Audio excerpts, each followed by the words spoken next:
Right now, the United States is fighting a catastrophic multi-front war, and the cracks are finally starting to show.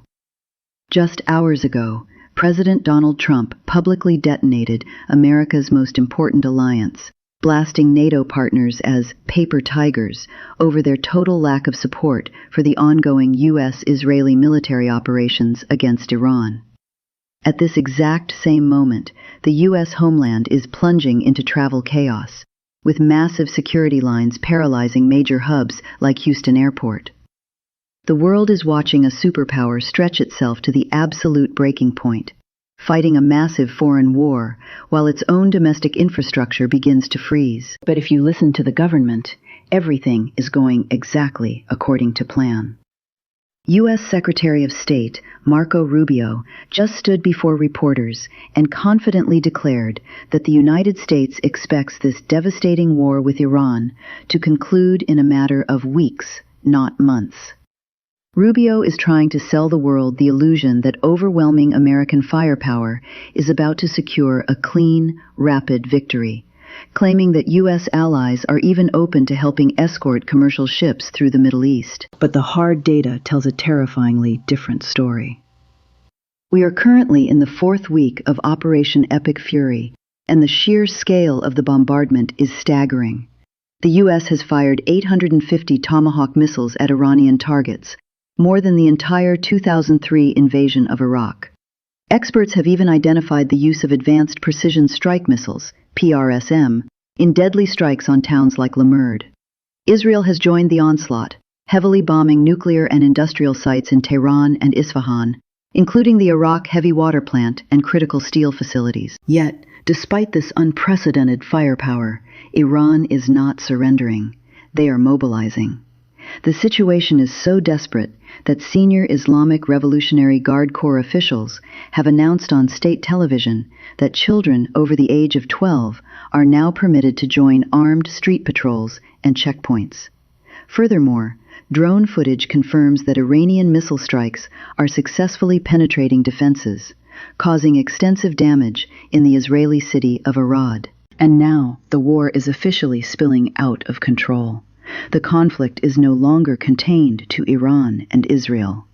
The Houthis in Yemen have officially warned that their fingers are on the trigger for direct military intervention, and they just launched a missile at Israel for the very first time since the war began. But it gets worse. The war has just breached the airspace of some of the wealthiest nations on Earth. Drone strikes are now being actively intercepted in the skies over the UAE, Kuwait, and Bahrain. The entire Arabian Peninsula is catching fire, and the U.S. is fighting it practically alone. Here is why you cannot afford to ignore this. The Middle Eastern firestorm is hitting your wallet and your safety today.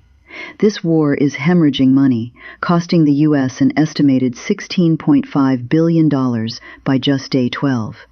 But while billions are burned overseas, the U.S. House of Representatives is locked in a Department of Homeland Security funding impasse. Because of this gridlock, TSA security agents at U.S. airports are being forced to work without pay, creating dangerous vulnerabilities and massive travel delays. Simultaneously, Iran has completely shut down the Strait of Hormuz, the world's most vital energy choke point, threatening to charge extortionate fees to any ship trying to pass. This has sent global gas prices soaring. The economic blowback is so severe that warning signs are flashing for President Trump, with his approval ratings heading into politically dangerous territory. It is no coincidence that Trump has suddenly paused his threats to attack Iranian energy sites.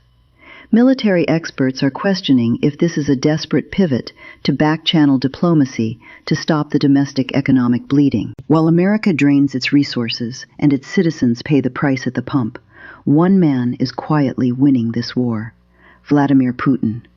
Foreign policy experts at the Council on Foreign Relations are explicitly calling the Iran war a massive boon for Russia. By shutting down the Strait of Hormuz, the conflict has ignited an energy crisis that is completely reshaping Asia's energy security strategies. When the world is starved of Middle Eastern oil, desperate nations are forced to turn to Russia, directly funding Putin's ongoing war in Ukraine. The reality is that Marco Rubio's promise of a victory in weeks is a dangerous fantasy. You cannot bomb an energy supply chain back into existence. As long as the Strait of Hormuz remains a contested war zone, and as long as Houthi missiles threaten the Arabian Peninsula, the global economy remains a hostage. The United States is caught in a trap, forced to choose between a forever war in the Middle East or a crippling economic crisis at home. The mainstream media is trying to keep this localized, but we are bringing you the uncensored global truth. If you want to stay ahead of the economic shockwaves coming for your wallet and your family, you must hit that subscribe button right now. Smash the like button to break this video through the algorithm, and tell me in the comments below, is President Trump right to call NATO allies paper tigers, or is America making a fatal mistake by fighting this war alone? Drop your thoughts in the comments, and I will see you in the next deep dive.